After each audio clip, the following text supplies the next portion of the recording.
Just heard that. Very happy for him. Obviously, had a great week for us, and I think very deserving of it.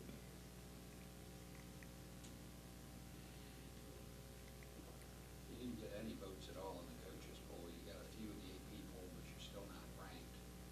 Is that because the rankings don't determine the championship at the end? Is that almost something that can be a rallying point for this team?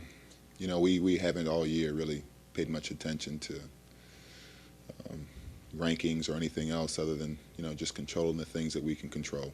So we'll take it one game at a time. Obviously, we're excited about the opportunities that we have in front of us. We're excited about what we've been able to accomplish in league play up to this point. And that's really all we've talked about. Still, you've won 13 out of your last 15. You're the SEC West champ. You got tied for the best record in the SEC.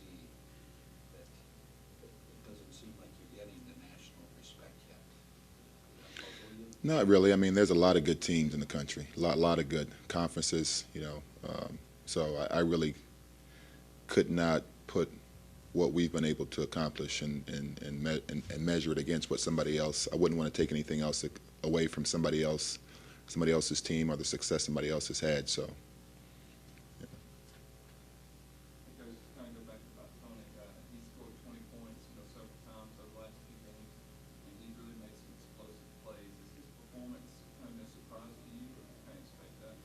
No, I feel like Tony, I think when you look at last year, he was one of the league's top freshmen.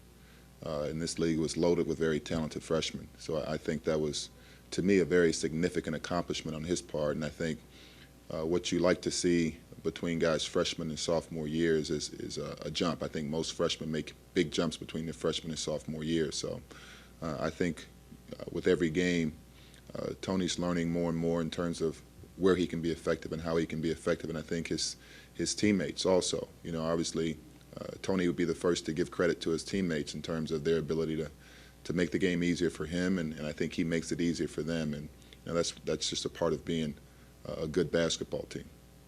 What did he say? He's not a guy who's around, he's within a few feet of the basket on every play, or on every trip down the floor, but he shoots such a high percentage. What can you attribute that to? Is it shot selection? Is he just... Yeah, I think Tony understands how he can be effective. He's a guy that obviously excels in transition, excels in the open floor. He's got a great nose for the basketball. He had a couple of plays the other day where he was able to get offensive rebounds that were huge plays for us that made a difference in the game in terms of winning. And he's just got a knack for that. And like I said, I think we have a team that understands where we can be successful at, and I think they play well together. Does he also kind of have a knack for bringing some energy to the teammates, to the crowd, whether it's the dunks or whatever? Well, yeah, I think he's got the ability for the spectacular play, and I think anytime you have a player that can do those things, it certainly brings excitement to the crowd and energizes your team. Coach, you won the West. That was probably certainly a goal for you guys. Is there a time at all as a coach that you start dangling the NCAA tournament as a carrot out there for them to go through the stretch run here, the final year? I don't think I have to. I think you guys do a pretty good job of that.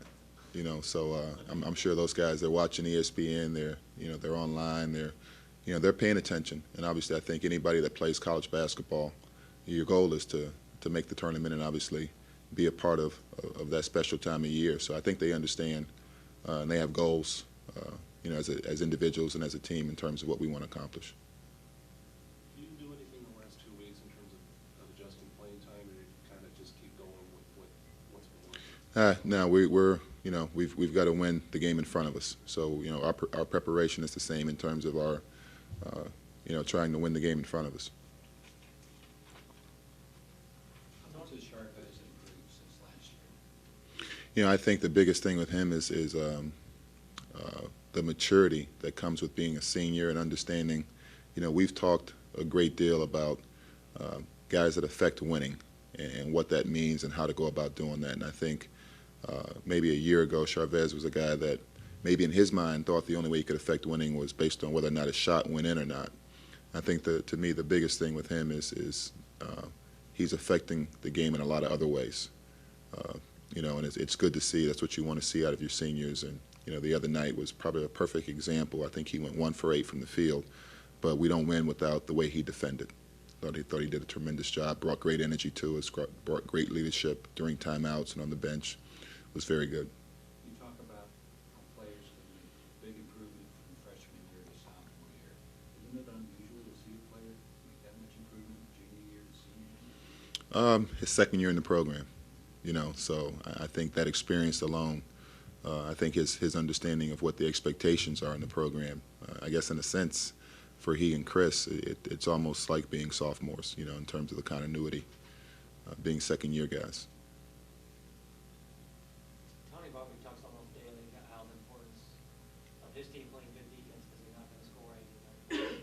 Do you like what you see from them, their style, their effort, their play? Well, I was really impressed the first time we played them in terms of how hard his team played, and obviously he's done a very good job of getting his team to buy into what he feels they have to do to win. And I think they've played very good here down the stretch. I haven't just started getting into their more recent games here, but we'll have a chance to see some more film and get a feel. But yeah, I've been impressed with what I've seen.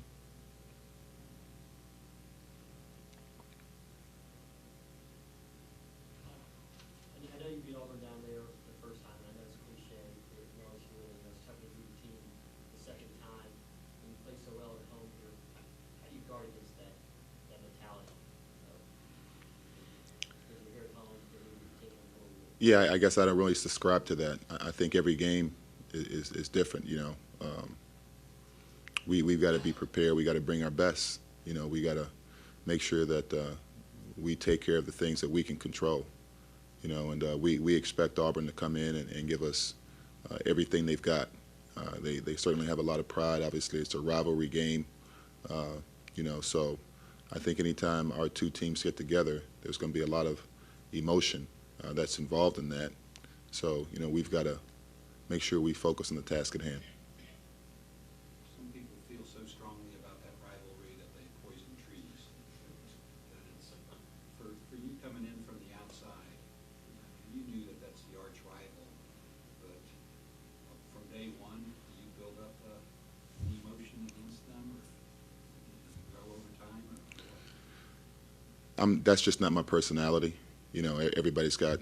I'm going to be who I am. So for me, the game in front of us is going to be the most important game, no matter who it is. So we're going to prepare as best we can, for the opponent that's in front of us. Now I think obviously, you understand the rivalry. I've been a part of some very unique and special rivalries, and I understand that. But the bottom line is it's going to be a 40-minute game, and you've got to do the things during the course of the game that lead to winning. So that's got to be the focus of our team. Have you been a part of a rivalry this intense? Well, it's tough to say. I think right now this is game 4 that I've been a part of. Last year I don't think either one of our teams were where either myself or their previous coach wanted our teams to be at that time, and obviously I feel like we're in the process of building our program. I think Coach Barbie would say he's in the process of building his program. So, right now I think it is what it is. And I think as we go through, I understand the emotion and the passion when our two teams get together. But I think we're in the process of trying to establish a foundation.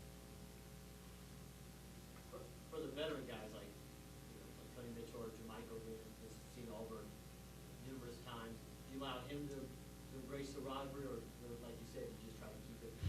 Well, I think when you look at our team,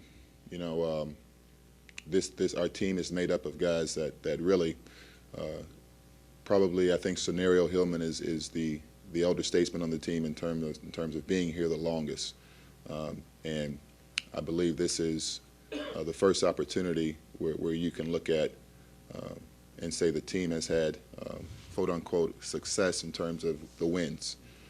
So I think right now for our entire team, it's new territory. I think and the focus for us has got to be one game at a time, and you know, obviously, I understand you guys have a job to do, and you know, you have to do your job. But for us, you know, we're going to focus on the task at hand and trying to win the game.